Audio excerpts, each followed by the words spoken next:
Hey guys, tonight we stand in a cavernous reading room lit by flickering candelabras, scrolls stacked to the ceiling, the scent of aged parchment tickling your nose as if reminding you that you probably won't survive this dive into the Vatican's most forbidden ledgers. So before you get comfortable, take a moment to like the video and subscribe, but only if you genuinely enjoy what I do here. Feel free to drop a comment with your location and local time below, because I want to know whether you're tuning in from a buzzing city or a sleepy hamlet. Now dim the lights, maybe turn on a fan for that soft background hum, and let's ease into tonight's journey together. You trudge past rows of iron-bound volumes, each spine a silent witness to centuries of power plays.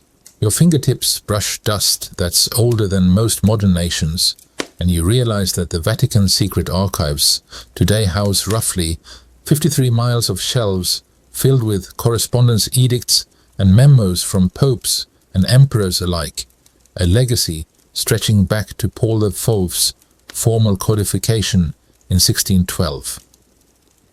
As you pull open a heavy ledger stamped with the imperial eagle, you glimpse the faded seal of Emperor Theodosius, who in 380 AD made Nicene Christianity the state religion of Rome, an official decree that rewrote centuries of pagan policy almost overnight. But this isn't about public proclamations, it's about the secret amendments tucked into margins, where scribes literally rewrote the foulest decrees to enrich church coffers and erase inconvenient truths. Historians still argue whether some of these marginalia were genuine imperial inputs or later forgeries by ambitious clerics eager to curry favor, or perhaps curry in some monks' kitchens. You pause imagining a monk stirring his stew while secretly sketching a papal pardon in invisible ink. Talk about multitasking. Joke break. It's like finding a dusty Snapchat filter from antiquity, except instead of puppy ears, you get an anathema stamped across your lineage. You flick a candle aside, don't worry. No priceless manuscripts were harmed, and note a series of imperial edicts originally meant to suppress uprisings in Gaul, but quietly amended to funnel taxes into crusade funds centuries later. That reallocation sent more gold caravans toward Rome than an army of geese migrating south. Quirky fringe historians contend that the goose herders themselves became secret archivists, using honks to signal suspicious shipments. You crack open another volume labeled Imperator's Quiet Commands and discover how Roman emperors once issued instructions to dismantle rival temples, only to have those lines crossed out and repurposed as mandates to build altars within Vatican walls. The ink looks fresh enough to make you wonder if someone's still editing these pages at this very moment. Scholars debate whether those edits date to the 8th century or were inserted during the Renaissance papacy. Historians still argue whether these posthumous redactions were spiritual devotion or purely fiscal. Joke break. If emperors had yelled back, then they'd probably complain about the acoustics in St. Peter's Basilica or the hard pews in the Sistine Chapel. Speaking of hard seats, you remember that crocodile dung sunscreen rumor? Some fringe archaeologists claim Roman couriers used such exotic potions to preserve important parchments. You wonder if that smell is why nobody wanted to guard the archives at night. Gradually, the scent of vellum and melted wax becomes hypnotic. You flip past the ledger, documenting Emperor Hadrian's secret order to execute 5 senators for treason, only to find the page crossed out and annotated C-file AC 129 for reconciliation fees. Underneath, a cheeky scribe added, "Hope they brought wine." It's the kind of dry humor that makes you feel oddly collegial with someone who lived nearly 2 millennia ago. Within these shadow archives, public history takes a back seat to clandestine power plays. You realize that these ledgers didn't merely record events, they shaped them, erasing rebellions, rebranding heretics, and quietly directing funds from distant provinces into Vatican vaults. Mainstream history textbooks rarely mention these edits, focusing instead on grand battles and councils. Yet here in the margins, you uncover the true engine of empire, the ability to rewrite reality. Joke break, it's like finding your old diary where you scribbled, "I rule the world," and someone later added, and by world they meant a single acre of vineyards. But these margins rewrote entire provinces. As you close the volume, you feel the weight of centuries pressing down, ink-stained, obscure, and undeniably powerful. You stamp the cover of the ledger, replacing the imperial eagle with a simple cross, and slip it back into its slot. Stepping back into the corridor, the candlelight dances on walls lined with secrets. You can almost hear those goose herders quacking hidden messages, or a monk chuckling as he tucked away another bribe receipt. Outside, the night air is cool, but inside these archives, time moves slower, governed by the scratch of quills and the hush of conspiratorial counsel. You leave knowing that nothing in Rome was ever quite as it seemed, and you'll carry that realization with you into the darkness beyond these hallowed halls. You slip past the shadowed alcoves into a narrower chamber where the air smells of smoldering frankincense and old secrets. Your fingertips graze a brass cabinet adorned with carved laurel wreaths, an ironic nod to Jupiter's triumphs, before you slide open a drawer containing a leather-bound codex stamped with a fish symbol so faded it almost looks like a snail. As you crack the spine, the parchment inside is nearly transparent, as though meant to be read only by flickering candlelight and curious eyes like yours. You realize you've stumbled on texts that masquerade as missals, but hide something far more daring: liturgies invoking the old gods. Mainstream history tells us that Emperor Theodosius I, decrees in 381 AD, outlawed pagan rituals across the empire, declaring them abominable and punishable by exile or death. Yet here you are, holding a service book scribbled in cryptic code for ceremonies to honor Diana Bacchus, and yes, even Neptune, whose temple was officially razed in 383 AD. Historians still argue whether these rites continued covertly into the medieval period or flickered out entirely by the 7th century. The script is written in Gothic minuscule but interspersed with tiny sigils you recognize from classical dipinti: a trident, a crescent moon, a cornucopia. You mutter under your breath. It's like finding a secret menu at a vegan butcher shop, and you can't help but grin at the absurdity.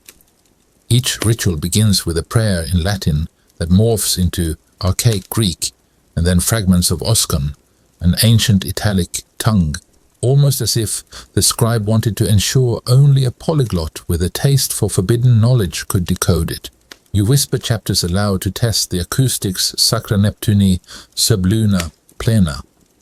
The words reverberate off stone walls, and for a heartbeat you imagine cloaked priests gathered in some underground grotto, chanting under a full moon while Christian worshippers prayed in basilicas above. Joke break. It's like stumbling onto a backstage party at Coachella, but realizing the DJs are bacchanals in togas.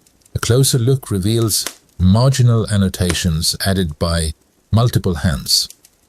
One note dated to the early 9th century instructs the officiant to substitute holy water with seawater brought from Ostia, an act so fringe that rumor among archivists claims some priests smuggled in vials labeled crocodile dung sunscreen as symbolic offerings to Fortuna. You recall that crocodile dung sunscreen rumor turns out it wasn't just for preserving parchment. It doubled as an offering in these clandestine rites. Your eyes drift to a slender vellum ribbon tucked into the codex's fold. Unraveling it, you discover a superstitious recipe: 9 strands of consecrated hair from a Roman senator ground into a paste, with wild rosemary and honey used to anoint a bronze statuette of Apollo. You imagine someone back then whispering, "Remember to bless the senator's mane," or the sun god might skip his morning chariot ride. It's equal parts absurd and oddly touching. As you flip further, you find a set of musical notations, numes, hovering above text, that scholars still debate whether they indicate Christian chant or a pagan hymn adapted to monastic choirs. Historians still argue whether these numerous were sung in monastic courtyards or only within secretive cloisters reserved for the elite. You softly hum a melody that feels more like a sea shanty than a Gregorian chant, and you marvel at how ritual and worship can merge, diverge and reconverge over centuries. Joke break. If you hummed this in a traffic jam today, you'd definitely get some curious looks, plus perhaps an impromptu conga line of fellow commuters. The notion that monks might have been moonlighting as pagan priests is fringe enough to be filmed as a Netflix docudrama. You notice stains of red pigment along the edges of one page, splash marks that could be wine or according to a particularly daring fringe. Scholar, you once read even blood from a ritual sacrifice disguised as a communion. The mainstream account insists any suggestion of bloodletting in Vatican records is pure invention, but 3 separate scribbles in different ink hues note sacred spillage blessed by pontiff. You close your eyes and imagine a cardinal tipping a chalice and murmuring, "Forgive the mess, we were a bit generous with the vintage." You trace a thumb across symbols that prescribe the exact timing midnight on the winter solstice. Candle flames, extinguished altars, draped in silken cloth dyed with plant extracts from Alexandria. You feel a shiver as the reality sinks in while the rest of Christendom slept by. Crackling hearths, a handful of initiates conducted midnight mass for Jupiter Capitolinus under flickering sconces invoking the emperor of the gods for protection, fortune and perhaps a little divine side hustle. Scrolling to the final page, you discover instructions to seal the codex. Dab a drop of your own blood. Recite an oath in archaic Latin and swear to protect the secrets within until the end of days. You wonder, did scribes ever get second thoughts during the recitation? Did someone whisper, "Wait, this oath sounds like a binding contract with Mercury himself"? Historians still argue whether such oaths were legally binding or theatrically dramatic. Joke break, it's the original EULA. By clicking agree, you relinquish your soul to the Roman pantheon. You can't help but chuckle as you finger the red-stained parchment. As dawn's pale light begins to filter through a narrow window, you close the codex and tuck it carefully into a velvet-lined box. The flickering candlelight casts long shadows on the stone floor, and you breathe deeply, tasting a faint tang of frankincense mixed with wax. You realize these forbidden rites weren't mere pagan holdovers. They represent a secret undercurrent of Rome's spiritual landscape that the official church could neither fully erase nor publicly acknowledge. With the codex secured, you step back into the corridor where Section 1's ledgers still whisper of imperial power plays. You can almost feel the weight of those coded prayers lingering in the air like ghostly echoes of chants rising from a subterranean chapel. The Vatican Archives reveal not just documents, but a layered tapestry of belief, where Christianity's triumph over paganism was neither total nor inevitable but negotiated in the hush of candlelit crypts. You pause to inhale one last time, wondering if centuries from now someone will decode your own digital footprint as a modern-day ritual. Maybe they'll uncover your midnight YouTube uploads and chalk them up to some 21st century cult of screen light.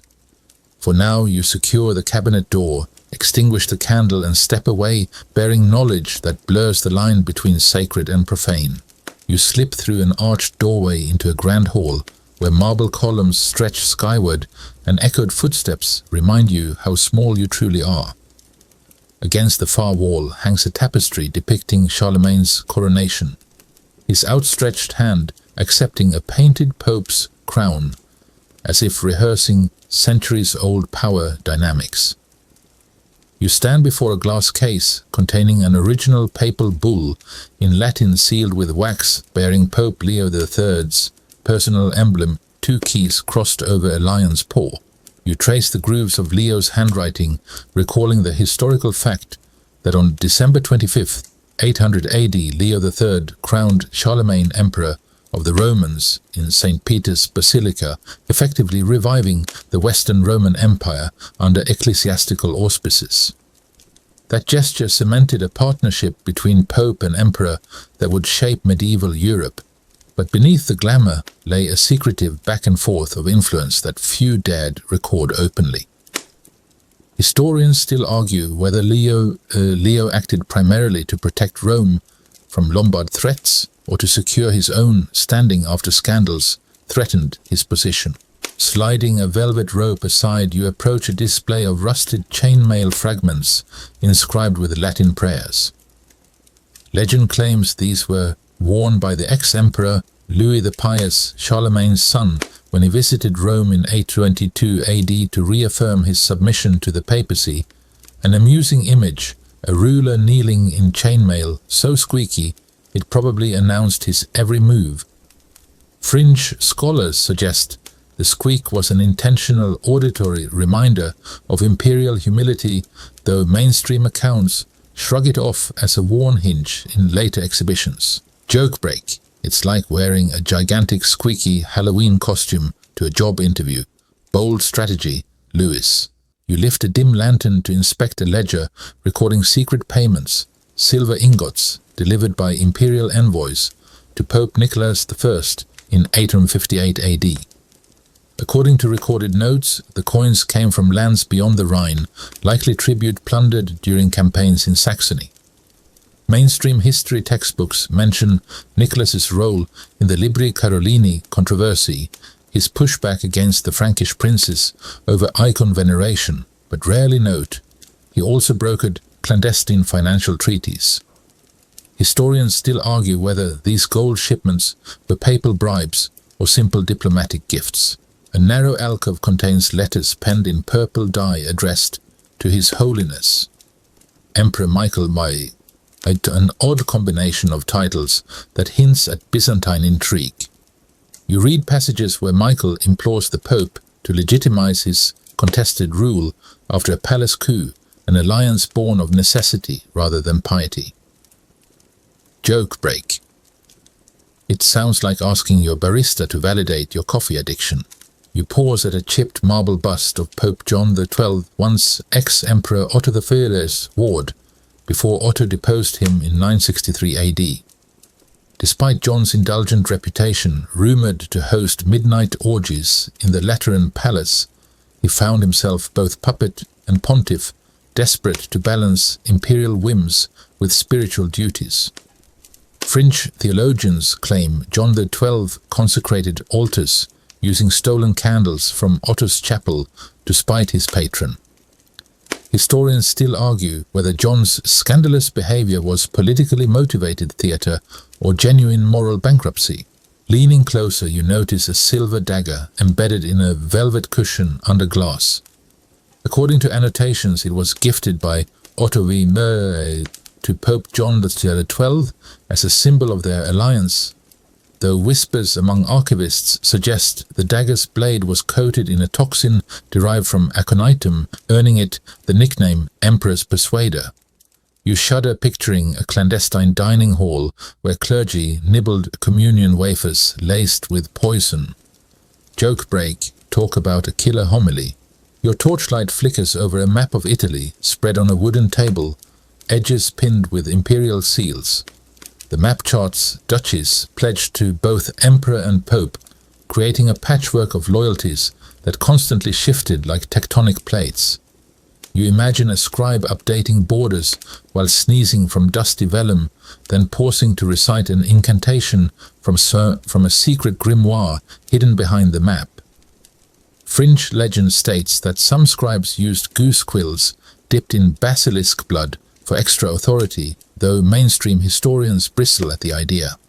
Historians still argue whether any medieval ink truly contained mythical ingredients, or if those claims grew from later embellishment. You step around to survey a series of oil lamps flickering beneath portraits of Pope Gregory V and Emperor Otto III, their faces frozen in saintly serenity and regal firmness. You recall that Gregory V, a cousin of Otto III, was the first German pope elevated at age 24 in 996 AD. Their close familial ties blurred lines between church and dynasty, leading to a recurring question: was the papacy meant for spiritual guidance or dynastic advantage? Scholars still debate whether Gregory's ascendancy was an aberration or emblematic of medieval realpolitik. Joke break. It's like getting promoted at work because your cousin is the CEO, except your office is the Vatican and your pay is eternal salvation. As you wander deeper, you encounter a sealed chest labeled Regalia of Concord. Inside lie golden reliquaries carved with imperial insignia and papal coats of arms intertwined. According to a barely legible inventory, these objects were gifts during the uneasy peace between Emperor Henry VII and Pope Benedict VIII in 1014 AD, a ceremony known as the Pact of Ravenna. While public accounts celebrated reconciliation, the archive's margin note cynically reads, "Better gifted than gutted, a blunt verdict that feels surprisingly modern. Your finger brushes over an embroidered stole rumored to have been worn by Pope Sylvester II during a secret meeting with Otto III in Rome, circa 1000 AD. Sylvester was a scholar accused of practicing alchemy and necromancy. Fringe tales claim he summoned spirits to advise imperial policy. You can almost conjure the scene: hooded figures huddled over scrolls discussing statecraft and sorcery in equal measure. Historians still argue whether Sylvester's occult reputation was mere rumor spread by political rivals or based on genuine experimentation. You ascend a narrow spiral staircase carved into ancient brick, each step worn smooth by pilgrims and potentates alike. At the top, a small chapel houses a single alabaster door etched with intertwined papal keys and imperial eagles, symbols of the ongoing tug-of-war between Rome and its emperors. You press your palm against the cool stone, picturing centuries of clandestine pledges exchanged beyond view, oaths of fealty, secret marriages, excommunications threatened behind closed doors. Joke break. Imagine if every office party ended with a secret handshake and a vow of eternal subservience. HR nightmares for sure.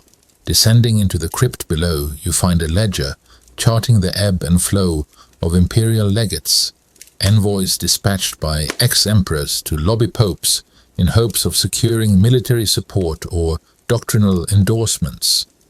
Each entry includes notes on hospitality. Cardinal de Ravenna offered spiced wine and veiled demands disguised as requests for relics. Fringe archivists whisper that some legates carried concealed weapons in their cassocks, ready to press their demands with more than polite prose. Your lantern wavers as you read the final ledger entry, dated 1046 AD, pact broken. Legate detained. It refers to Emperor Henry III's intervention to depose 3 rival popes and install Clement II, an act demonstrating that imperial power could still dictate pontifical fate. Mainstream accounts describe Henry's trip to Rome as a pious pilgrimage, but the archives reveal more Machiavellian motives, a calculated power play disguised as devout penance. As you step into the chilly corridor, you feel the weight of countless bargains, betrayals, and ceremonies that bound popes and emperors in a dance of mutual advantage. You realize that ecclesiastical authority and imperial ambition were never separate spheres, but two sides of the same coin, minted in secrecy, circulated with subtlety, and spent for Leviathan ends. You pull your cloak tighter and slip away, carrying the echoes of those whispered alliances into the stillness beyond. You follow a narrow corridor lit by a single oil lamp, its flame dancing shadows across rough-hewn stones. The corridor ends at a heavy iron door marked sede vacante, vacant seat. As you push it open, a hush envelops you, broken only by the distant drip of water. Inside lies a vaulted chamber lined with niches, each containing a leather satchel stamped with a cardinal's coat of arms. These are the secret ballots of papal elections past, stored here under lock and key until now. You kneel before the first satchel, untying its cord, to reveal dozens of wax-coated wooden tablets, each inscribed with a single name. Mainstream records tell us that in 1059 Pope Nicholas II issued the decree, in nomine Domini, restricting papal elections to the cardinal bishops, ostensibly to curb secular interference. Yet here among these tablets you find names crossed out and overwritten in a different handproof that power brokers still bent the process to their will.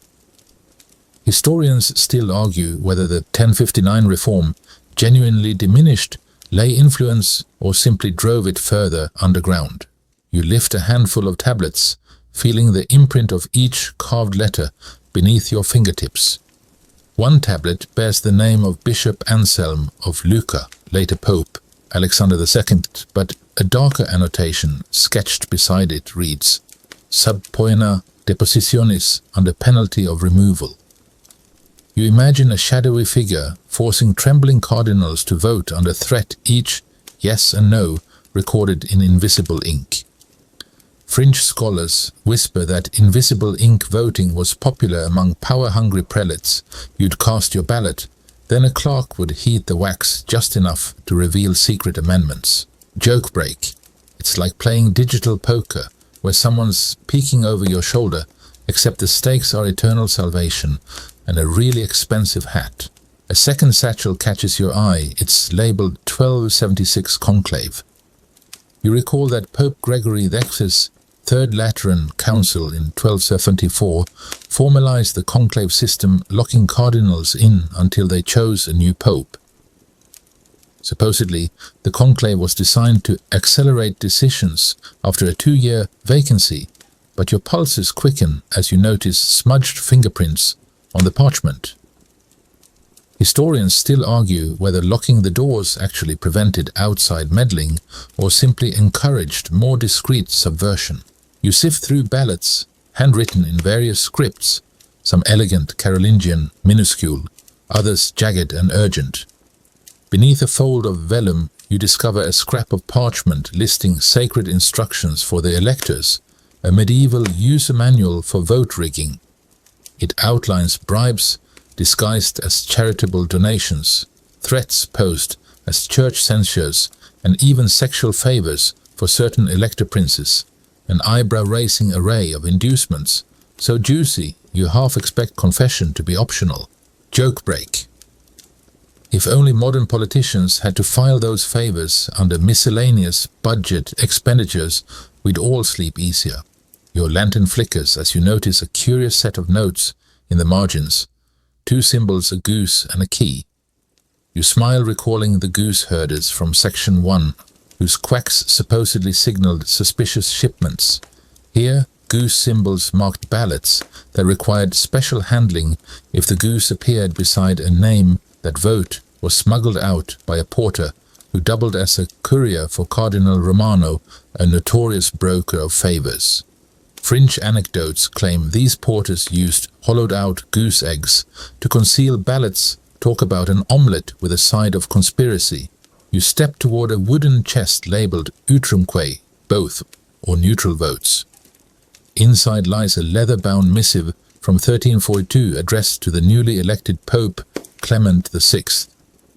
The letter thanks him for upholding certain aristocratic interests and warns that any deviation might result in unpleasant consequences. An attached codicil threatens excommunication, not of heretics, but of cardinals who dare break the pact. Mainstream accounts acknowledge Clement's nepotism, but they gloss over these veiled threats. Historians still argue whether such correspondence was standard diplomatic courtesy or coercion under holy guise. Joke break, it's like receiving a congratulations on your promotion card that also implies or else. Gotta love medieval subtlety. As you explore deeper, you discover a set of small seals, some papal, some imperial, clustered together. These tokens were affixed to hidden ballots sent to influential monarchs for advisory input. You pocket a small seal bearing the Lion of England, recalling how King Henry III intervened in the 13th century papal election, leaning on cardinals to favor his candidate. You imagine Henry's envoy slipping into the cloistered election chamber, cloak dripping with rain and diplomatic intent, and presenting the seal with a curt, "For your consideration, your holiness." Finally, you reach the largest satchel, its leather darkened by time and greasy fingerprints. Within a single tablet bears no name, only a simple cross. A loose note attached reads, "Reserved vote sanctum pactum." This reserved vote belonged to the Holy Roman Emperor himself, a privilege granted sporadically to remind the Church who truly held the purse strings. Fringe historians suggest these reserved votes were wielded like trump cards inserted at the last moment to tip the scale. You pause, breathing in the chamber's musty air, feeling the tension of centuries of manipulation. Here behind these iron doors, the most sacred process of the Church was less divine revelation and more high-stakes political theatre. Despite the conclave's solemn vows of secrecy, the archives bear witness to how Rome's ruthless elites, emperors, nobles, even popes themselves shaped Christendom's spiritual leader with the same zeal they once used to conquer provinces. You close the final satchel and rethread its cord, giving it a gentle tug to ensure it stays sealed. As you step back into the corridor, you can almost hear the faint rustle of vellum as ghostly cardinals shuffle ballots in candlelit conclaves. You slip the sede vacante door closed behind you, knowing that these hidden ballots have tilted the course of history more times than any battle. You steal down a narrow spiral stair into a subterranean vault where the air is cool, damp and heavy with the metallic tang of treasure. Torches flicker along the stone walls, illuminating rows of iron-bound chests stamped with provincial sigils. Britannia's dragon, Asia's griffin, Africa's elephant, each containing coins, ingots, or jeweled reliquaries. As you step forward, the clink of gold against iron seems to echo like distant thunder. You remember the historical fact that Emperor Constantine I famously transferred Rome's imperial treasury to Constantinople in 330 AD, setting a precedent for moving vast wealth across regions.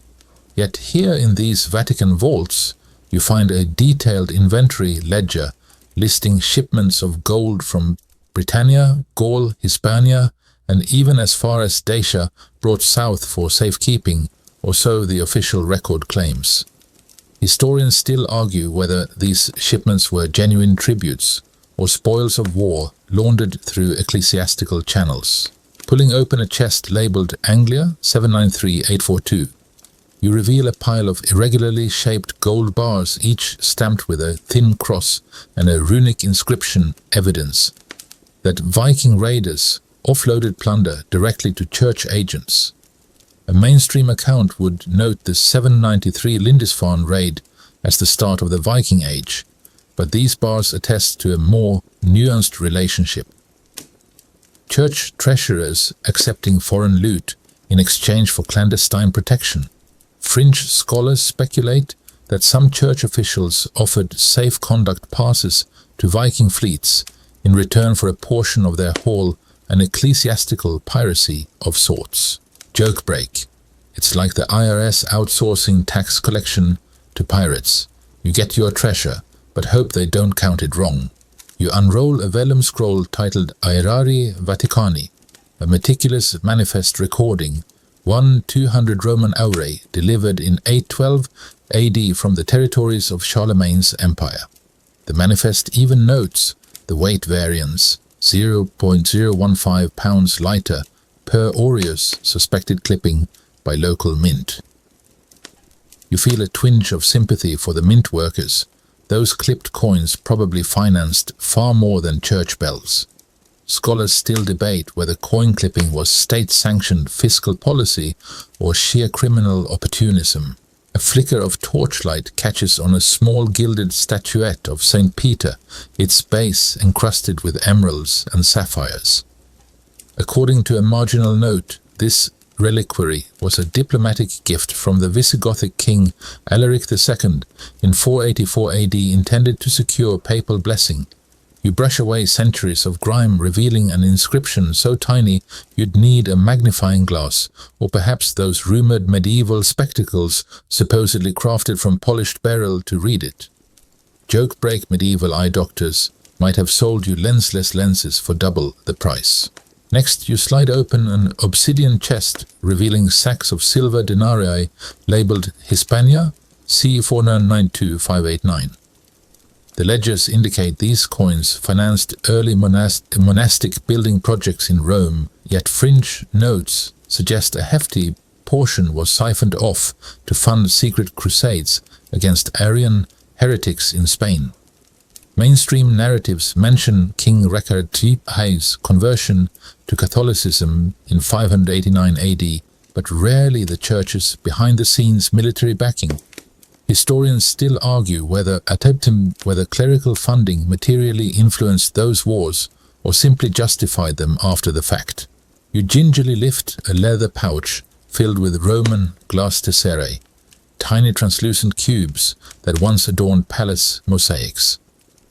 According to one entry, Bishop Gregory of Tours dispatched them in 573 AD to decorate a new oratory. Yet a scribbled comment warns Reus only if no gold leaf remains. You laugh softly, even mosaics had their own recycling program. Joke break, talk about upcycling, nothing says sustainable. Rome like reusing your emperor's glitter. On a wrought iron shelf, you spot a long rolled parchment labeled Column of Gold 440 AD. You unravel it to discover a map outlining a caravan route from Antioch to Rome with stops at secret way stations operated by church couriers.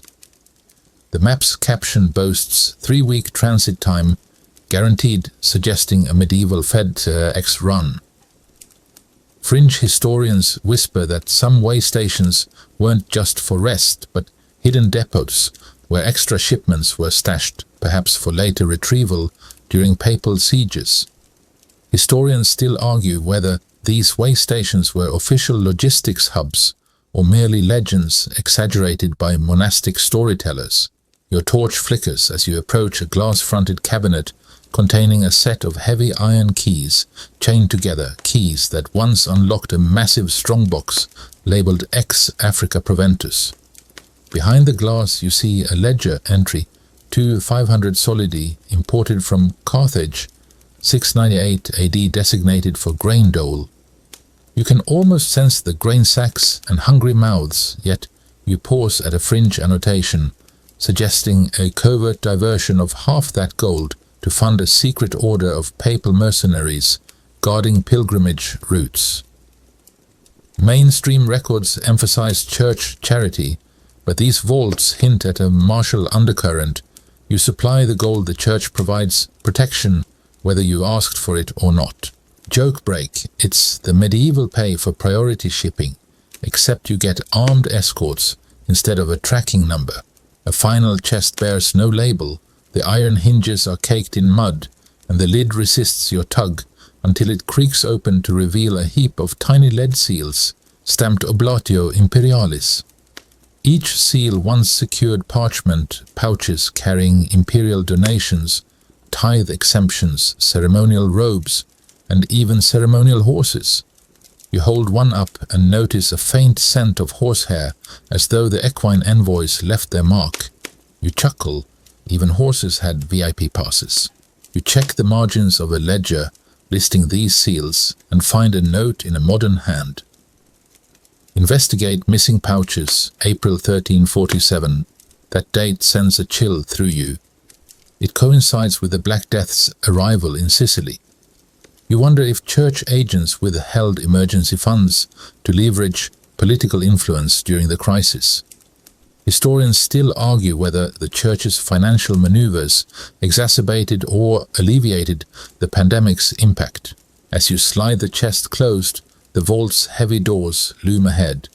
Gold, gems and glass tesserae may seem like mere treasure, but here they chart a web of influence, who paid whom, when and why. You realize these inventories don't just tally wealth, they reveal the church's role as banker-benefactor, and sometimes back-alley broker. You feel the weight of centuries pressing in, the hush of the vault, thick with stories of generosity and greed interwoven. You extinguish your torch, letting the glow of torches cast ghostly silhouettes across the chests. You ascend the spiral stairs with one final glance behind you, imagining future explorers finding your footprints, alongside those of countless clerics, merchants, and emperors. Outside dawn creeps over the city's terracotta roofs, but within these vaults, time remains immovable, anchored by ledgers that record not only gold, but the hidden currents that shape the fate of the empire. You retrace your steps to a narrow alcove tucked behind a tapestry of saints, where a single scroll lies unfurled on a weathered pedestal. The parchment is crowded with tiny symbols, stars encircled by triangles, serpents coiled around chalices, and incomprehensible runes reminiscent of Etruscan graffiti on tomb walls. As you lean in, you recall that the Renaissance humanist Marsilio Ficino famously translated the Corpus Hermeticum in the 15th century, reviving interest in occult philosophy. Yet these marginalia predate him by centuries, hinting at secret experiments sponsored by Roman patrons long after the city's classical heyday. Historians still argue whether such esoteric studies were isolated curiosities or widespread clandestine traditions. Your fingers trace one glyph, a stylized owl perched atop a crescent moon, beside a notation in faint brown ink, Experimentum Noctis. You whisper it aloud, and feel the stones around you resonate almost as if responding to hidden forces. Fringe manuscripts suggest this nocturnal experiment involved using lunar-infused water to accelerate the aging of parchment, speeding up the decay of incriminating evidence. Mainstream accounts dismiss the idea as fanciful, but a tiny stain of silver residue on the parchment could be chemical proof, or just vodka spilled by a later archivist. Joke break. It's the medieval equivalent of moonshine that literally involves moonshine. You slide the scroll aside to reveal a second document, a thick codex bound in green leather and secured with a tarnished brass clasp shaped like a skull. Opening it, you discover diagrams of rudimentary distillation apparatus copper alembics connected by tubes, vessels labeled Aqua Vitae and Spiritus Imperialis. Historically, Emperor Charlemagne's court in the 9th century encouraged alchemists to pursue medicinal elixirs, but these notes seem to combine alchemy with necromancy, describing the distillation of human hair for spirit communication. Historians still argue whether such necromantic practices ever crossed the threshold of monastic labs or remained the stuff of whisper campaigns. As you turn the fragile pages, you find a recipe instructing the practitioner to grind the hair of a bishop's mitre together with crushed hematite and slivers of antler horn, then boil the mixture under a new moon for exactly 7 hours. The resulting vapor was to be captured and inhaled through a hollow reed, supposedly opening the mind to voices of the deceased. Fringe researchers theorize that these rituals inspired later Catholic visions of saints blurring lines between theological visions and chemical hallucinations. Joke break. Imagine if those saintly apparitions were just really intense contact high. Beneath the recipe, a marginal note warns, "Beware the mist." Some seduced souls wandered into catacombs and never returned. You shiver and picture hapless clerics stumbling through underground passages, mist swirling chanting, and suddenly realizing they're hopelessly lost. No GPS in the catacombs. Mainstream sources mention subterranean tombs, but rarely attribute spooky disappearances to occult misadventures. Historians still argue whether any recorded vanishings were ritualistic or simply the work of opportunistic criminals. You notice a series of sketched vessels marked with astrological sigils: Saturn's sickle, Jupiter's lightning bolt, Venus's heart, entwined with a dagger. Each corresponds to a phase in an experiment to capture the essence of celestial bodies in glass retorts. One note dated 1122 AD claims success. Upon ingestion, a drop grants the drinker Saturn's patience and Jupiter's command. Fringe alchemy. Enthusiasts claim this was the world's first psychotropic brew, potentially explaining medieval reports of monkish calm during interminable choir rehearsals. Joke break. If only they'd bottled that patience during morning masses, might have saved a lot of snoozing parishioners. Amid the chemical sketches, you discover a brief narrative titled De Conjuratione Serpentis, on the conjuring of the serpent. It recounts an alleged experiment where a live serpent was introduced into a consecrated font while the priest recited forbidden verses in archaic Aramaic. According to the script, the snake fell limp, its venom drained into the waters for later use. Mainstream theology departs from any suggestion of animal cruelty in sacramental rites, but 3 smudged ink fingerprints beside the text imply real practice rather than allegory. Historians still argue whether these accounts were moralistic tales or coded reports of actual experiments. You pause imagining a clandestine laboratory beneath St. Peter's, hissing serpents and bubbling flasks. The candlelight flickers as you uncover a vellum slip tucked between pages inscribed in tiny handwriting, to be shared only with Caesar's progeny. You stare at the words, realizing that some Roman aristocrats retained occult knowledge as a form of elite privilege, passing down arcane lore alongside silver spoons. Fringe genealogists jokingly claim certain noble families still stock recipes for blood elixirs in their ancestral libraries. Joke break. That's one way to keep the family tree watered. Your lantern's glow illuminates a final marginal annotation, a crude map of Rome marking a hidden chamber beneath the Pantheon, annotated entrance sealed under Pope Urban IV. You tug the scroll free and wonder if those occult experiments extended beyond the archives into the city's subterranean labyrinth. Mainstream architecture studies describe the Pantheon's foundations, but neglect any secret cavities. Historians still argue whether any such chambers ever existed or were purely mythical. You gently roll the codex closed, securing the brass skull clasp. The air seems heavier now, laden with the weight of ancient mysteries. As you step back from the alcove, you can almost taste the metallic tang of distilled hair elixir lingering in the air. The corridors feel narrower, the shadows deeper, as if the glyphs themselves are watching you depart. You slip a finger over the owl and moon glyph one last time, feeling a subtle vibration, as though the archive itself hums with occult energy. Ahead, the corridor opens into a larger hall, promising more secrets waiting to be unearthed. Experiments fueled by faith, curiosity, and the unquenchable human desire to peer beyond the veil. You slip into a low-lit alcove, where leather-bound volumes crowd every surface, their cracked spines whispering secrets. The air is tinged with a faint metallic scent of iron and something more unsettling like pencils left out in the rain. You lift a thick folio stamped Epistulae Diversae and open it to a letter penned in flawless Carolingian minuscule. Iron gall ink, Europe's go-to writing fluid from late antiquity until the 19th century, was prized for its permanence. But today you wonder if permanence was its only purpose. Historians still argue whether iron gall ink's corrosive nature was purely incidental or exploited for darker ends. Your fingertips trace the dark strokes, and you notice tiny greenish flecks among the black, an odd impurity.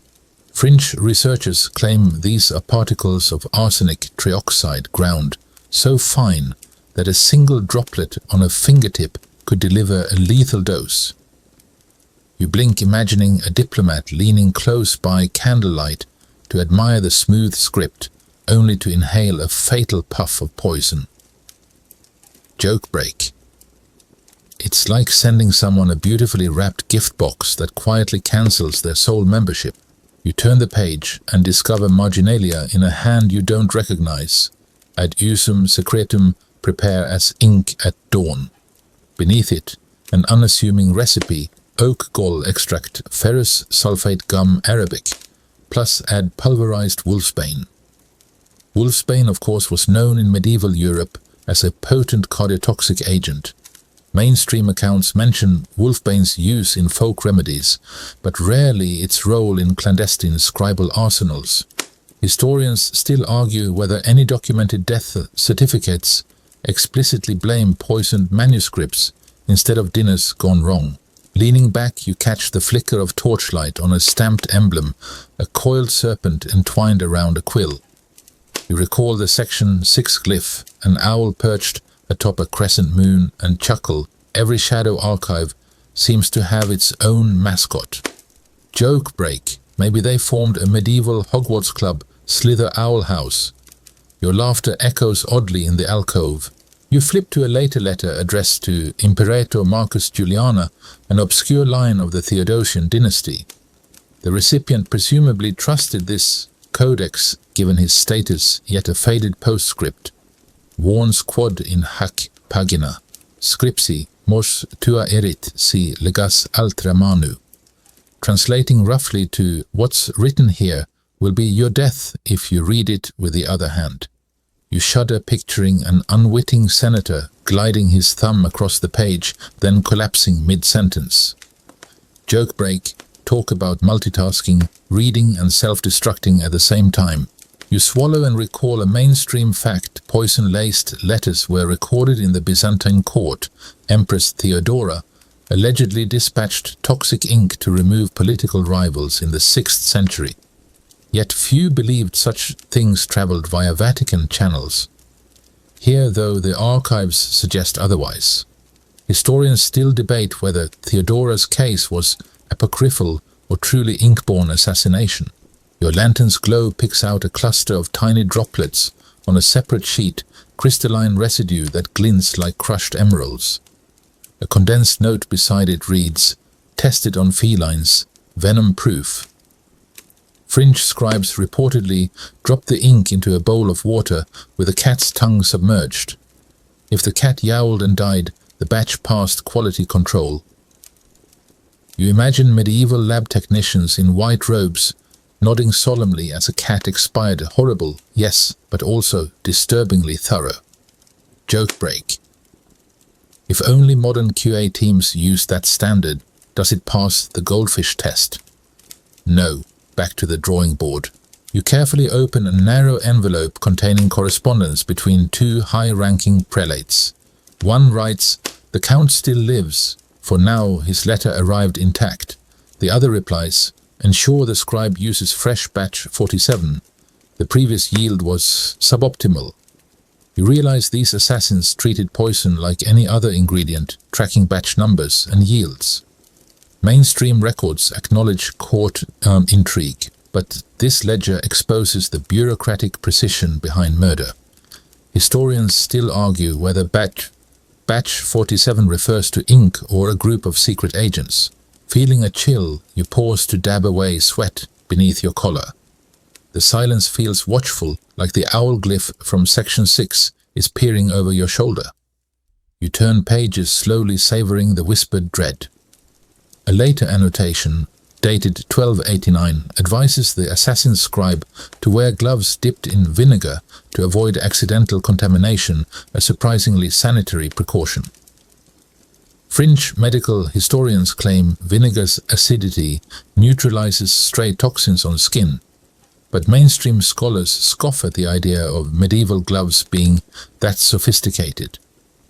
Historians still debate whether such protocols ever existed or were written tongue-in-cheek. You lean closer to read one final document, a list of targets completed, each name scored through in red ink, far brighter than the script. The color suggests the scribe dipped his quill in culturally significant cinnabar, widely used for imperial seals. Joke break, it's the medieval equivalent of highlighting in bold red Don't forget to delete this, Senator. A sense of grim humor lingers. Your gaze drifts upward to the vault's stone ceiling, where faint echoes of quills scratching manuscripts hang like spectres. You remember Section 1's goose herders and Section 5's gold caravans. Nowhere is neutrality safe. Even words, those pinnacles of communication, harbor lethal intent. Here the greatest rivalries didn't clash on battlefields, but in chancery rooms, where the pen truly proved mightier than the sword. You close the folio gingerly, noticing how the ink's faint green sheen seems to pulse. You breathe out slowly, allowing the alcove's tension to ease, even as your mind reels at the meticulous cruelty documented in these pages. You stash the codex back on its shelf, whispering a private thank you to the vinegar-dipped gloves, better to be safe than sorry. As you step away, the alcove's walls seem to lean in, as if reminding you that knowledge here can kill twice, once for its holder, once for its seeker. You extinguish your lantern. The darkness surges alive with the secrets written in poisoned ink. You creep into a dimly lit scriptorium where dust motes dance in the beam of your lantern, and the faint scent of aged parchment mixes with the lingering aroma of Section 2's frankincense. Along one wall, a long wooden table is strewn with scrolls tied in faded ribbons, each bearing the seal of a different Roman province.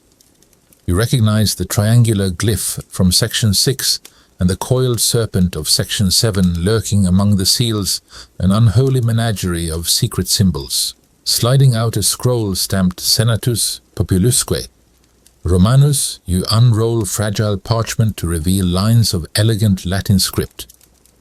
Correspondence between a senator from Campania and a Vatican envoy, codenamed Corvus Latin for Raven, a grim callback to the goose signal system described in Section 4. Mainstream history teaches us that in AD 68, Senator Galba received papal support to stabilize Rome after Nero's demise, but here you find letters suggesting far more transactional alliances than pious solidarity. Historians still argue whether Galba's accession was a popular choice or the result of behind-the-curtain bargaining. You read the envoy's first missive, "The people stir in Neapolis. Should the markets close, our coffers suffer." Below, a senator's reply orders local clerics to incite bread shortages among the plebs, subtle coercion masked as economic policy. Fringe scholars claim that some clerics smuggled in loaves laced with mild laxatives to break the will of dissenters, an ecclesiastical spin on biological warfare. Joke break. Talk about dropping a loaf to knead the competition into submission. As you trace the smooth strokes of quill on vellum, you picture a candlelit chamber where prelates and patricians huddle negotiating over goblets of watered wine, perhaps the same bowls dipped in Section 1's crocodile dung sunscreen mixture. You can almost hear a cardinal hiss, "Add more spice, brother." The mob needs a little indigestion to remember who feeds them. You unfurl another scroll tied with a raven-black ribbon dated to AD 69, the year of the 4 emperors. The letter outlines a plan: suppress a legionary revolt in Campania by promising land grants to veteran soldiers, grants secretly underwritten by Vatican coffers. Mainstream accounts mention legion's loyalty shifting after Nero, but rarely note the church's financial hand guiding those allegiances. Historians still debate whether the legions followed generals out of duty or were bankrolled into obedience. Joke break. It's like paying your toddler in candy to behave effective, but with questionable long-term effects. You notice a marginal annotation in a different ink. Refer to dossier Aquila for details. You flip through a slim dossier and find lists of names. Senators, tribunes, and priests, each marked with checkboxes. Some names are crossed out, others circled thrice. A tiny note beneath one reads, "Discretion high, loyalty questionable." You feel a shiver. Here loyalty is a ledger entry, not a heartfelt oath. Your lantern flickers as you uncover a third parchment bound in crimson leather. The header proclaims Pactum Quietis, Peace Pact, beneath a treaty between the Senate of Sicily and Rome's ecclesiastical magistrate, promises mutual non-aggression with covert clauses. Any uprising in Syracuse triggers immediate excommunication of its leaders, stripping them of civil authority. Mainstream sources say excommunication was reserved for heresy, but this pact weaponizes spiritual sanctions as political artillery. Historians still argue whether excommunication truly enforced secular control or merely served symbolic theatrics. Joke break. It's the original force logout for civic participation. Get booted from society faster than a bad tweet lands you in digital exile. Peering closer, you spot a tiny red dot beneath one of the seals, an ink fingerprint. You recall Section 3's Emperor's Persuader dagger coated in aconitum. Could this be the blood of a pact maker? Fringe whispers claim that signatories dipped their fingertips in each other's blood to seal such pacts, a ritual echoing Roman oaths of old. Mainstream historians dismiss these as medieval dramatizations, but you can't ignore the unshakable chill crawling up your spine. You rub your thumb over the barely visible fingerprint, wondering what price that senator paid for colluding with Vatican envoys. Was it fame, fortune, or perhaps the slow drip of political oblivion after the pact's purpose expired? You imagine a scribe centuries later discovering these stains and joking, "Looks like someone got a papal paper cut." On a nearby lectern rests a ledger of suppressed revolts, listing locations, dates, and outcomes. One entry notes, Tusculum 112 BC Senate, Vatican Coalition, quelled insurrection in 3 days, total casualties unrecorded. Beneath a fringe annotation quips, probably unintentional, they tripped over the same goose traps from Section 4. You chuckle at the callback, those goose herders just can't stay out of politics. Moving to the ledger's edge, you spot an entry dated 410 AD Alaric's advance, halted near Orvieto. The cause, a joint declaration by senators and clergy branding Alaric's siege as divinely cursed, accompanied by frantic offerings at St. Peter's. Mainstream historians credit famine and disease for Alaric's retreat, but here you see orchestrated propaganda harnessing faith as a weapon. Historians still argue whether spiritual fear or material hardship forced Visigothic withdrawal. Joke break. Imagine a medieval PR campaign. Invaders eat your veggies and stay home. A final scroll catches your eye, a letter from 537 AD between Belisarius' general and a high-ranking Vatican envoy named Aquila, the very dossier referenced earlier. The letter negotiates the surrender of Rome during the Gothic Wars, offering safe conduct to Gothic senators in exchange for loyalty oaths to Justinian's emperor. The skirmishes at the Milvian Bridge inexplicably find mention as footnotes, as if the church treated battles as minor carrier pigeons in a grander chess match. You smile wryly. These alliances read like seasonal business partnerships.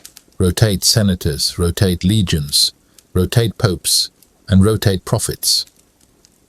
It's political Tetris centuries before video games. Your lantern's light catches a papyrus fragment pinned to the wall, a treaty written in Greek and Latin promising to erase past debts for any city aligning with the Vatican's interests. You imagine medieval accountants celebrating like it's tax season, no interest, no principle, just spiritual forgiveness. Fringe tax historians assert that these erasures let Rome borrow against the future, a financial scheme that would make modern credit default swaps blush. Historians still debate whether debt forgiveness stabilized provinces or fueled unchecked church borrowing. You close the final scroll, tucking each pact back into its raven-sealed satchel. You step back, feeling the weight of so many alliances pressing in, as if the walls themselves conspire to keep Rome under ecclesiastical thumb. You realize these documents reveal Rome's realpolitik, not divine mandate, but masterful negotiation. An empire sustained by paper ink and veiled threats, rather than legions alone. As you exit the scriptorium, you pass the echo of quills scratching and goose herders quacking from distant corridors. You carry with you the knowledge that history's revolts were often quelled not by swords but by syllables signed in silence. You step into a silent gallery where niches carved into the stone walls house rows of vellum scrolls, each labeled with a saint's name and date. Exorcism records dating back to the early Middle Ages. The air is cool, tinged with a faint odor of myrrh and cleansing herbs, as if the very walls have absorbed centuries of banished demons. You unroll a parchment stamped Exorcismus Sancti Benedicti 744 AD and feel a shiver in your spine. You recall the mainstream fact that Pope Gregory the Great formalized the Roman rite of exorcism in 596 AD, standardizing prayers to expel unclean spirits. Yet these transcripts reveal ceremonies far more elaborate than the simple directives found in official missals. Historians still argue whether early rituals were primarily spiritual interventions or covert purges of political dissent. Your lantern's glow picks out delicate charcoal sketches, illustrating each rite. A priest holding a crucifix, high the possessed, thrashing bystanders, clutching rosaries. But in the margins you discover curious annotations, instructions to use water, blessed by a senator's daughter, under a harvest moon, an odd fringe practice blending aristocratic bloodlines with sanctified elements. You chuckle softly. It's like sprinkling celebrity DNA into holy water for that extra kick. Joke break. Forget influencer collaborations. This is influencer embalmations. You turn the page to a section titled Rite of the Hidden Inquisition, 8 to 12 AD, where scribes recorded 13 consecutive exorcisms carried out in a single summer at the Lateran. The mainstream narrative frames these as spiritual healings, but the slim handwriting notes dispensed to suspected traitors, suggesting that some targets were political prisoners disguised as possessed. Historians still debate whether exorcisms served genuine pastoral care or functioned as pretext for state-sanctioned interrogations. A low whisper seems to follow your footsteps as you move to another scroll, this one bound in faded purple leather. You run your fingers over a patch of discoloration and recall a fringe hypothesis that exorcism inks were infused with mild hallucinogens, such as mandrake or henbane, to induce confusion in suspects, making them appear plagued by demons. Mainstream scholars dismiss these claims as sensationalist, yet you spot tiny residue grains that glint like sugar crystals. Could be mandrake, could be spilled granita. Historians still argue whether these botanical additives were ritual enhancements or scribal embellishments. Joke break. It's the medieval version of a beverage buzz. Your exorcism starts after 2 sips. You study a sequence of rites labeled Exorcism of the Walled, 877 AD, wherein the possessed were temporarily confined in a roofless courtyard during the ritual. A marginal note warns wind must blow eastward, otherwise spirits may linger. You imagine hapless individuals standing under open skies, wind buffeting their robes as priests intone sacred verses. Fringe traditions link wind direction to ancient Roman augury, but mainstream texts omit this, focusing only on the liturgical formula. Historians still debate whether natural elements were integral to early exorcisms or later esoteric additions. A hush descends as you reach the scroll bearing the title Liber Memorandum 1022 AD. Beneath you find a bizarre clause: should malevolent force prove resistant, apply crushed bone of 3 martyred saints mixed in oil of olive. The mainstream church forbade any use of human remains in sacramental oils, yet here the archivist's notes supply exact measurements, 2 pinches per ounce. You swallow, picturing a small vial of saintly bone dust sloshing in olive oil.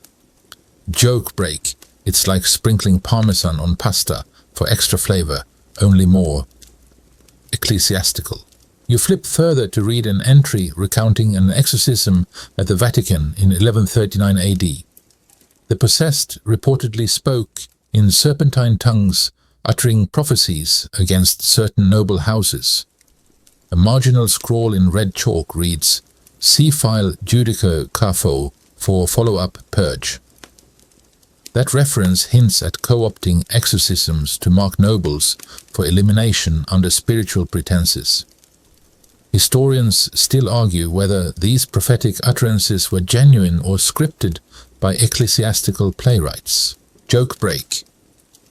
Imagine reading aloud your in-laws' dirty laundry during mass talk about holy therapy. Your gaze drifts to a small glass jar affixed to the scroll with a silver pin. Inside is a brittle fragment of wax, likely residue from candle drippings. The label reads Terra Sancti Petri, 1215 AD. You recall that the Fourth Lateran Council mandated white wax for liturgical candles, yet this wax has a yellowish hue. Fringe conservators speculate it came from melted torches used in outdoor vigils, perhaps part of exorcisms held in St. Peter's Square.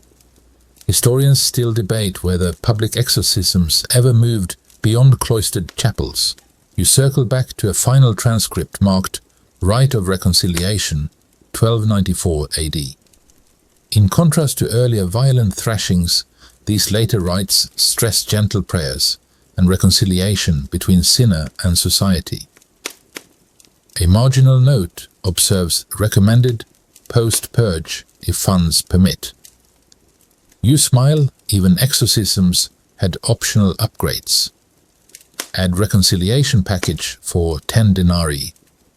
Mainstream liturgical reforms under Pope Boniface the VIII encouraged more merciful rites, but rarely mention their monetized extras.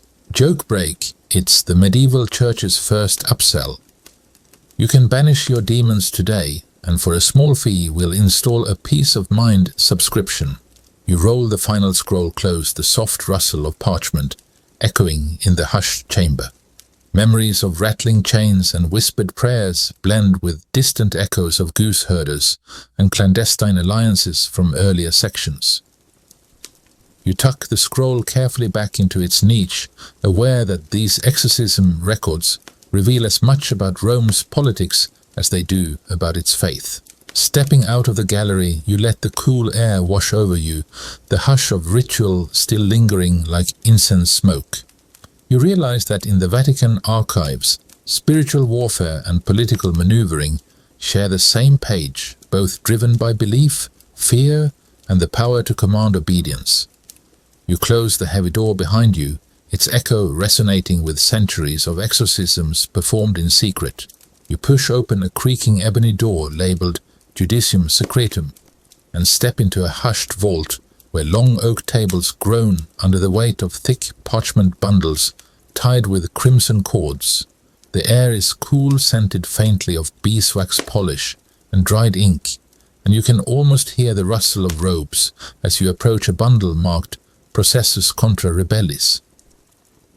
As you untie the cord, the parchment crackles like autumn leaves underfoot, and you realize you're about to read court minutes where alleged rebels faced ecclesiastical judges under Rome's hidden power brokers. By the Fourth Lateran Council of 1215, the Church mandated that inquisitors keep formal written records of heresy trials, a watershed in canonical procedure that ensured trials were no longer purely oral affairs, but ink-stained chronicles of accusation, confession, and condemnation. Historians still argue whether these records genuinely protected the accused with due process or simply gave bureaucratic veneer to ruthless inquisition. You skim the opening lines penned with surprisingly neat Gothic script in nomine Domini Iudex Venerabilis. The case before you concerns a group labeled the Sons of Saturn rebels, who allegedly plotted to overthrow papal tax collectors in a rural duchy. You read depositions from local farmers who swear under oath they heard incantations at midnight promising freedom from tithes. A scribbled footnote suggests the farmers were paid off by rival nobles, an early example of political theatre masquerading as spiritual rebellion. Fringe historians claim these nobles bribed the farmers with salted fish to secure false testimonies. Mainstream accounts merely note agricultural unrest. Joke break, it's like sending your grocery list to the judge and calling it evidence. As you turn the brittle pages, you notice names redacted with tiny crosses, replaced by animal code names. Leo Aquila, even Ansa, nodding to those goose herder signals from section 4. You imagine a scribe leaning over a candle whispering, "Let's call him Eagle, so no one suspects the senator." Historians still debate whether these code names were protective anonymity or a convenient way to duck blame when verdicts went sideways. A marginal recipe for torture masquerades as penance: bind wrists with iron chain for 3 hours, then deliver absolution. You shiver picturing a defendant strapped to a wheel while a kindly priest recites Pater Noster. Mainstream canon law officially condemned torture, but these transcripts reveal it crept into ecclesiastical practice. Historians still argue whether torture was grudgingly permitted by popes or quietly ignored in service of political expediency. Joke break, it's medieval friendly fire, unintended but somehow inevitable. You pause at a lengthy exchange between judge and defendant. The judge's quill scratches aggressively, cross-examining the alleged ringleader. "Did you convene under moonlight?" The defendant stammers, "Only to watch the lunar eclipse, no conspiracy." Beneath a clerk's note smirks, imbecile also claimed crocodile dung sunscreen warded off spies. You grin, recalling that bizarre ritual from section 2, now recycled as evidence of heresy. Next, you unroll a transcript of the 1355 trial of Cola di Rienzo, the populist tribune of Rome who challenged papal authority. He stands accused of sedition and sacrilege, and you read how ecclesiastical judges handpicked by rival noble families stacked charges to ensure his exile. Fringe sources whisper the judges slipped potions into his wine to induce a public breakdown. Mainstream sources chalk it up to political humiliation. Historians still argue whether Rienzo's downfall was due to genuine misrule or orchestrated betrayal. Joke break, it's like your promotion getting rescinded because HR switched your coffee for decaf. Your lantern flickers over a sealed bundle marked in faded red. Minutes of the Secret Council, 1423. Inside you find directives from Roman cardinals ordering swift trials and hidden verdicts communicated by wax seals, some blank, some stamped with the fleur-de-lis of French princes. Those blank seals likely represented verdicts reserved for external powers, a nod to the Holy Roman Emperor's influence. You imagine couriers scurrying through moonlit cloisters, pouches tucked beneath gowns, each seal a silent bribe or threat. A final document details the Pact of Shadows, a secret agreement that any accused rebel who invoked clerical immunity would be handed over to imperial courts, instead an ironic twist of jurisdiction. You close the bundle and tap its spine, feeling the engraved fleur-de-lis embossed under layers of grime. These transcripts don't just record trials, they map the delicate choreography between church and emperor, where justice was a performance scripted by Rome's true power brokers. You stand stretching your arms and glance back at the table strewn with parchments. The vault feels alive with whispered testimonies, shackled confessions, and the scratch of quills that decided destinies. You gather the bundles, tie each cord snugly, and slide them back onto the oak table. As you step into the corridor, the echo of judicial gavels fades, replaced by distant goose quacks, chanting rituals, and the faint metallic tang of vault doors closing. You carry with you the unsettling truth that in Rome's clandestine courts, the line between heretic and political scapegoat was as thin as a quill's nib and just as sharp. The corridor darkens as you enter a room colder than any before. Stone shelves run along the walls, each one lined with folios bearing ominous titles: De Maleficis, Contra Beneficas, Tractatus Obscurus. You've arrived at the Vatican's witchcraft files, grim collections of accusations, interrogations, and spiritual prosecutions spanning centuries. The air feels thick here, like you're inhaling centuries of fear and whispered curses. You reach for a volume marked Anno Domini 1310 with a black ribbon sealing its clasp. Mainstream history records that Pope Innocent VIII issued Summis Desiderantes Affectibus in 1484, officially sanctioning witch hunts. But this tome predates that bull by nearly 2 centuries, detailing earlier campaigns against so-called benefica, female poisoners and charm makers, whose offences were less about broomsticks and more about herbal remedies, anti-clerical rumours, and unwanted influence. Historians still argue whether these early trials were true religious crackdowns or convenient pretexts to silence outspoken women. You flip through a page documenting the case of Dame Isabella of Trastevere, accused of conjuring storms with citrus peels and stolen relics. The testimony reads, "She spat thrice at the altar and burned rosemary at dusk. Her goat did not bleat at holy water. You stifle a laugh. Joke break. The goat didn't pass the baptism test. Grounds for heresy. Fringe scholars believe such anecdotes were satire, exaggerated testimonies to please inquisitors. Others believe they were meant to terrify the public. You examine a sketch tucked into the margins Isabella's home, marked with X symbols in every corner. The accusation claims she drew maps of noblemen's birthmarks and used beeswax dolls to alter their affections. A marginal note adds, "Her brother is a notary of the Senate." You pause. So that's what this was really about, threatening networks, not theology. Historians still argue whether these witch trials were often political erasures dressed in superstition. Joke break. It's less double toil and trouble and more sibling. Got a government gig you didn't like. You open another file labeled Clerical Obscura, 1346, detailing the interrogation of Sister Lucia, a nun accused of disordered visions and speaking with fire. Her confessor reported that she woke at night reciting verses in Greek language she had never learned. Rather than praise this as a miracle, the tribunal declared her spirit-touched and suspect. Mainstream texts mention Lucia only briefly as a mystic, later canonized in her village.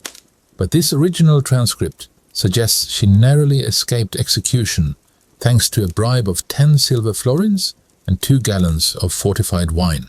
Joke break saintly salvation now available with every luxury wine purchase.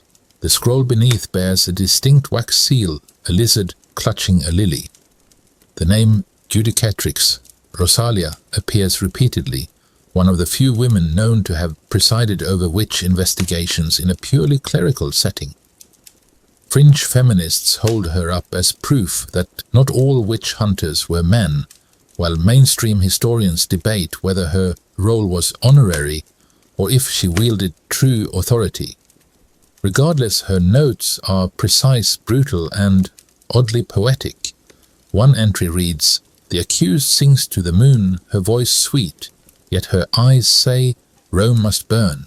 You linger on an account from the Dalmatian coast, circa 1401. A woman accused of sinking a bishop's ship via incantation. The evidence: dried seaweed beneath her bed and a fish found in her well. The tribunal's verdict: guilty of saline sorcery.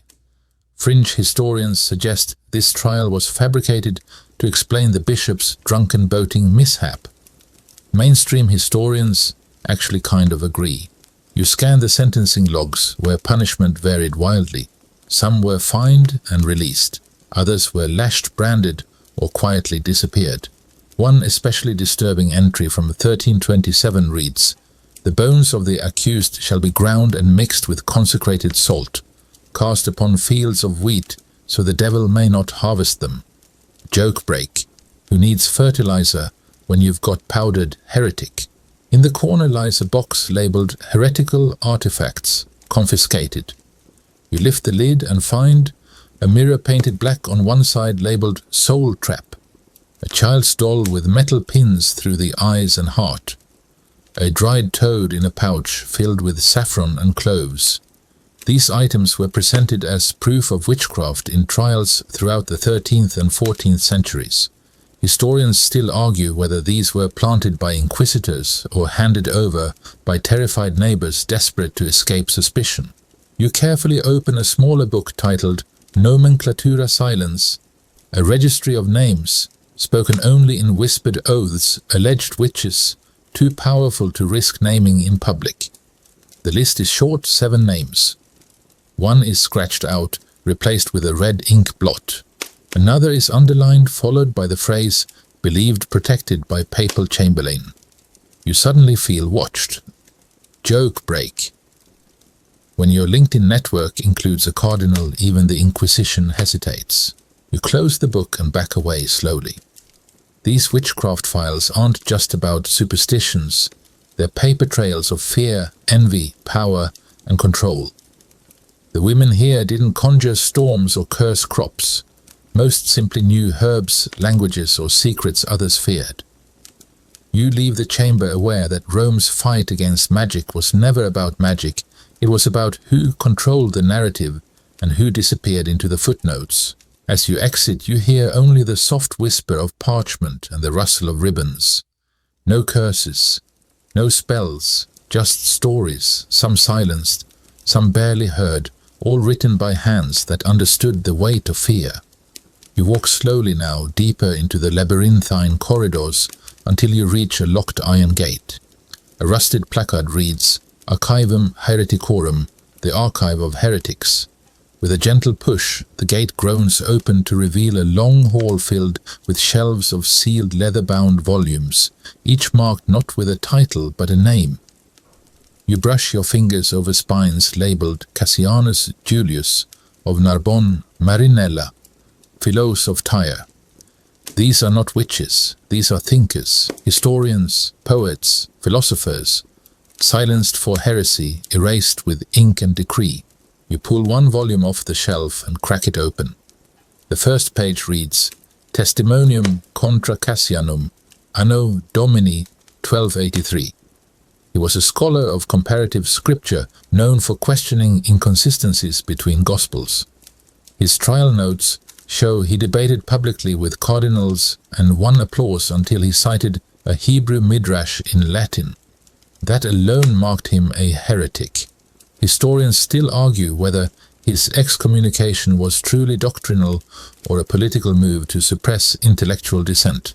You read a line from his defense is not God honored more by the pursuit of truth than the recitation of obedience. You pause, struck by the quiet dignity in those words. A marginal note in reading counters sharply. Pride is the language of Satan. You wonder which voice endured longer. Joke break. Imagine getting excommunicated for quoting the wrong footnote. Medieval academia, where citations could literally kill. Further down the shelf you pull out a volume with no name, only a stamped sunburst. Inside you find the trial records of a young woman from Ravenna, accused of denial of Marian doctrine and unauthorized translation of Psalms. Her real crime: writing a manuscript questioning the Immaculate Conception in the vernacular for women to read. Mainstream narratives make no mention of her. She exists only here, buried in bindings and labeled Anonymum 1327. Fringe scholars call her the silent psalmist. You suspect she was far from silent. Her manuscript attached at the back of her trial record includes verses like, "If I sing to God with my own tongue, must I first borrow permission from Rome?" A note from her inquisitor states, "Refuse to cease singing even under water punishment." Historians still argue whether her writings influenced later female mystics or were lost entirely to censorship. Joke break, waterboarding with holy intentions are medieval multitasking. You notice another pattern, names struck through and replaced with Latin code names, Lupus Turis, Cicada.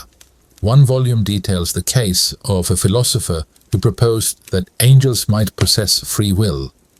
The theologians disagreed. Verdict: heresy. Punishment: eternal silence. Beneath that, in shaky script, no bones recovered. You raise an eyebrow, either they cremated him or he vanished. Fringe believers whisper that some of these figures were rescued by sympathetic clerics and given new identities. Mainstream historians scoff. Still you note the absence of post-trial records. One thick tome catches your eye.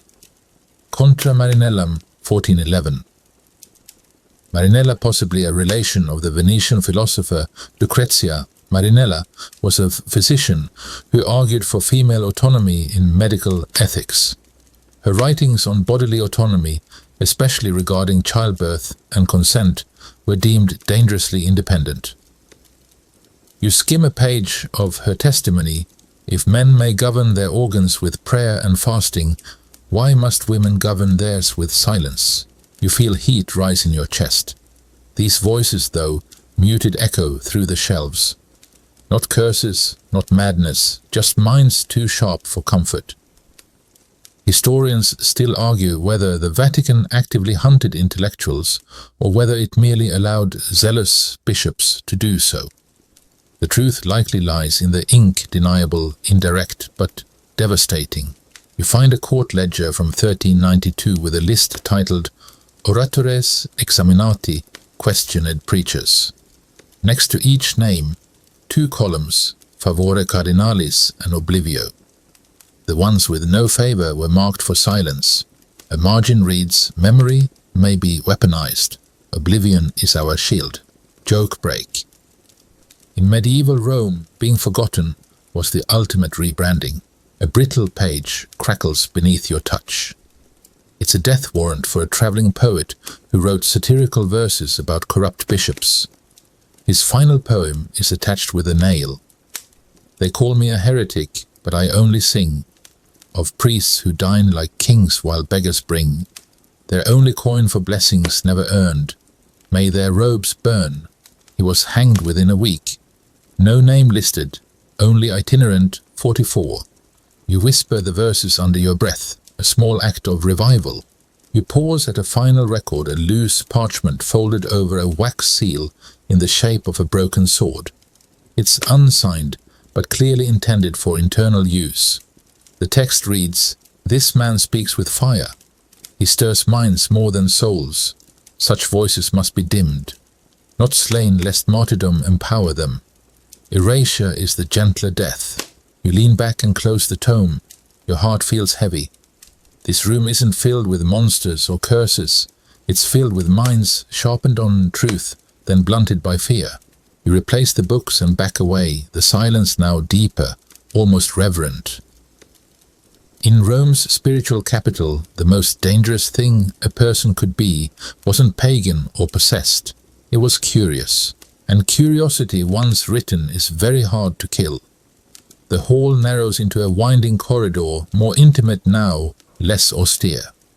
A wooden door nearly hidden behind a faded tapestry of St. Paul bears a brass plate etched with a single word, Privatus. You open it slowly, revealing a modest study bathed in warm golden candlelight. On the far table rests a single leather-bound diary, its edges frayed, its latch unfastened. You approach with care, drawn by the quiet intensity of the room. This is no official decree or transcript. It's the private journal of Lucius Calvus, Senator of Rome, dated from AD 364 to 367. His handwriting is elegant, his tone unusually candid. What begins as musings on civic duties and family dinners quickly spirals into a love story so forbidden it reads more like a confession than a diary. Lucius writes of Marcus, a fellow senator, ambitious and charismatic, with a penchant for quoting Virgil between Senate sessions. Their affection unfolds through coded phrases. The forum grew warmer when he entered, or I felt the wax on my seal soften in his presence. You smile despite yourself. Love, no matter the century, finds its voice. Mainstream Roman history barely whispers of same-gender love in positions of political power, especially during the Christianization of the empire. But Lucius's entries are vivid and fearless.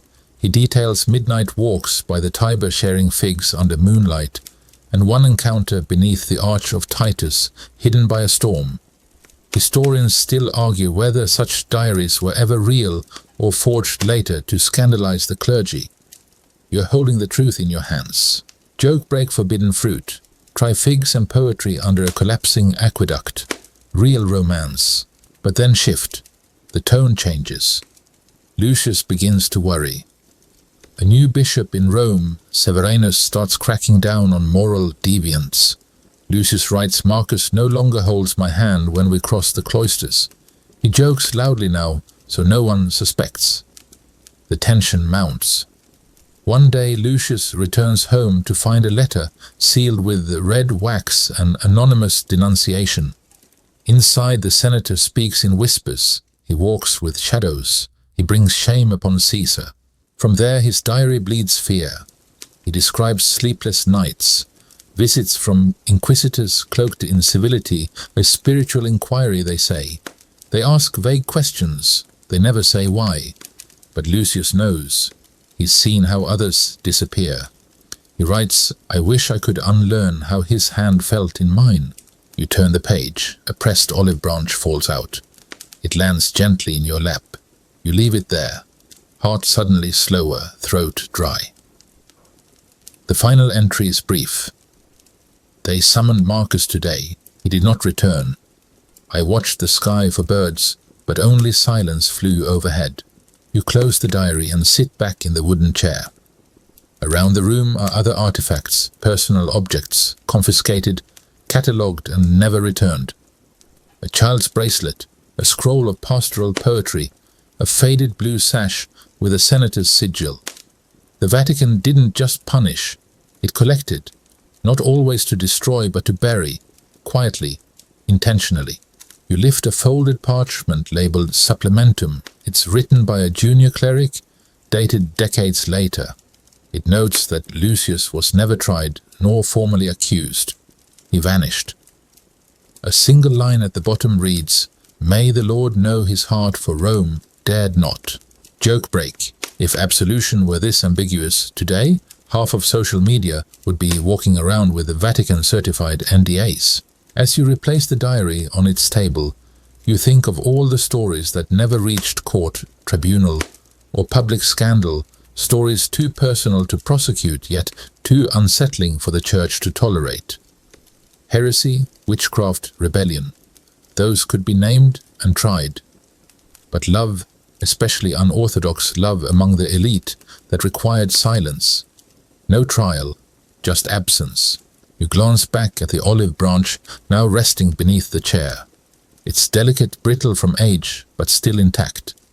And suddenly it feels like a signature, a final gentle resistance. You stand pushing open the study door with a tenderness you didn't expect. Behind you lies a single life's story hidden away because it defied a script someone else tried to write. And in doing so, it revealed the truth. Rome may have rewritten history, but it couldn't erase longing, not fully, not forever. You descend a narrow staircase carved straight into stone, each step worn smooth by centuries of secret footsteps. The air cools, the light dims, and when you reach the bottom, a simple wooden sign greets you, Reducta. You push open the heavy door and are met with silence, thick total silence, as if even the echoes fear to speak here. This is where the Church didn't store truth, but stripped it, where inconvenient records were trimmed, names scratched out, entire pages scraped clean. The smell of old ink and lie hangs heavy in the air. You reach for the first folio in a row labeled Annalium Emendationes, Chronicle Corrections. The text begins normally enough, a record of the Council of Chalcedon, 451 AD. But by the third paragraph, odd spacing appears. Sentences start to trail off. Ink fades midline. Then entire entries replaced with blank space or overwritten prayers. Historians still argue whether these erasures were accidental damage, or purposeful deletions carried out under papal orders. You run your fingers across the blank vellum. It feels smooth, too smooth evidence of palimpsestum, a technique where older text was scraped away and new text written on top. You lift the parchment to the candlelight and tilt it. There beneath the surface an earlier sentence shines through. The bishop's son has taken up arms against the emperor. Erased. But not entirely gone. Joke break that awkward moment when your family drama gets overwritten by a psalm. You examine the margins where a monastic hand has scribbled erratum per judicium papalem. A papal judgment deemed this event unworthy of memory. Fringe scholars suggest Rome's scribes developed entire schools of redactive theology dedicated to spiritual cleansing by historical omission. Mainstream historians raise eyebrows but admit something happened to these records, and someone made sure we wouldn't know what. You open a thick volume marked De Synodis Obscuris. It claims to document minor councils, but you notice that between the years 847 and 853, every entry is simply hic nihil accidit. Nothing happened here.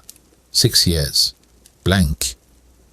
Until you find a torn corner with hastily inked notes, elected bishop poisoned, papal envoy vanished, grain riots near Ostia, redacted. You flip further and find a page where entire columns have been inked over in tar black pigment. A parchment strip tucked into the binding reads, "These were the years Rome forgot. They remain buried." You wonder who wrote it. A protester, a defiant scribe, or perhaps just someone who loved the truth too much to let it die silently. Joke break, imagine writing your autobiography and letting your nemesis be your editor. And then, absolutely nothing of interest happened from 1999 to 2003.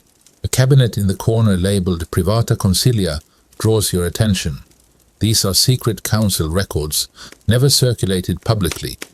One document dated 1025 AD lists forbidden topics: the true fate of Pope Benedict V, the Eastern delegation's rejection of forged relics, the retraction of Emperor Conrad's confession.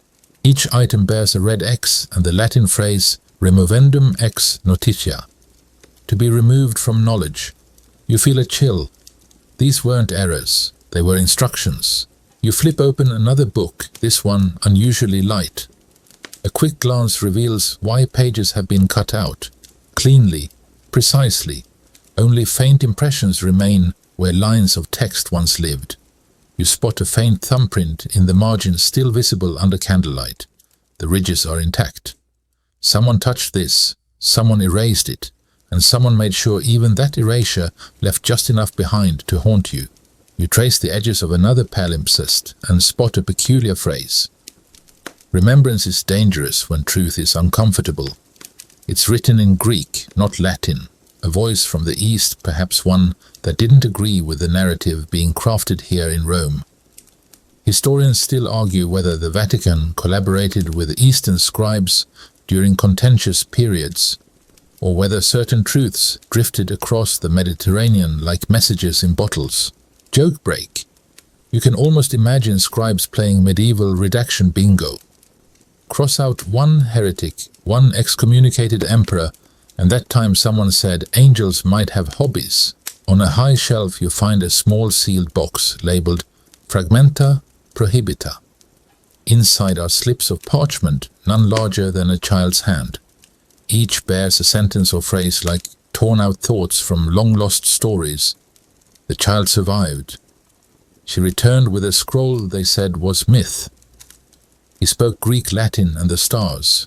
You read them like riddles, wondering what fuller story they once belonged to.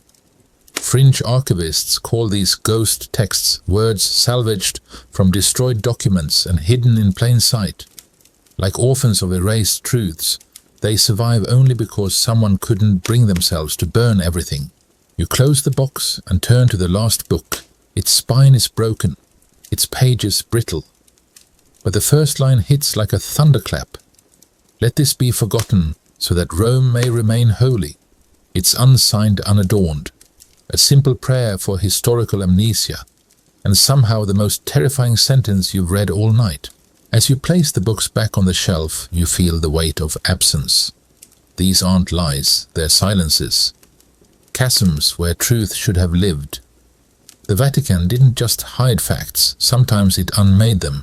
You close the iron gate gently behind you.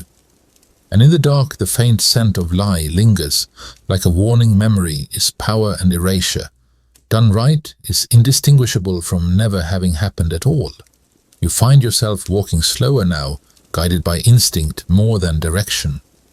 The halls curve inward like a labyrinth, designed not for navigation but for containment. At the end of the last corridor, beneath a ceiling of flaking frescoes, stands a single iron door, unlike any other you've encountered.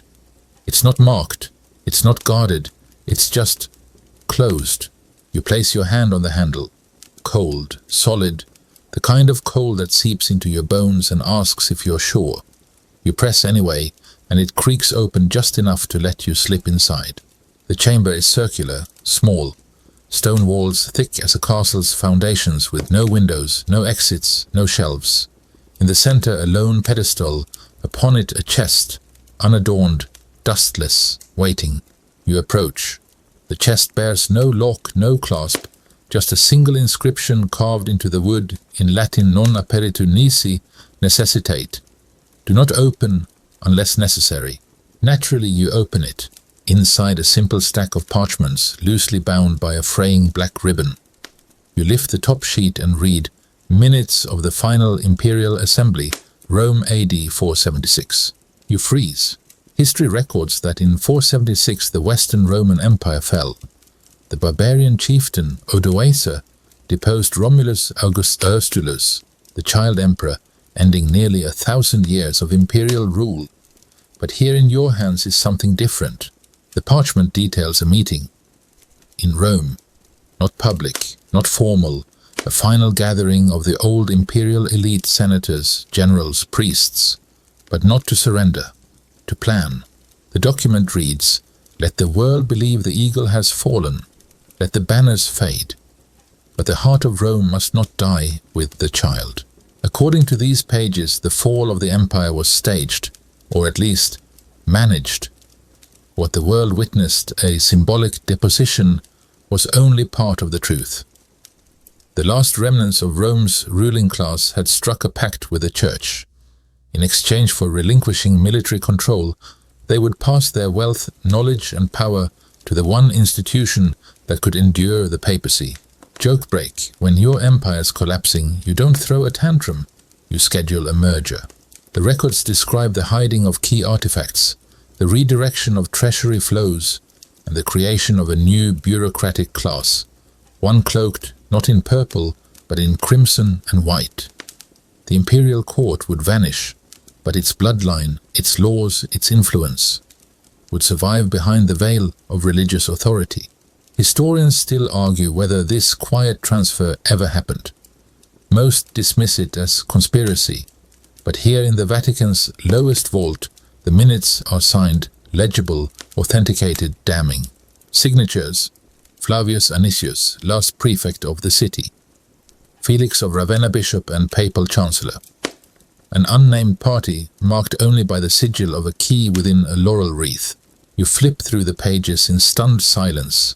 Instructions follow how to rewrite events, destroy alternate accounts, manipulate chroniclers, and ensure that Rome's death would be remembered as a fall, not a transfiguration.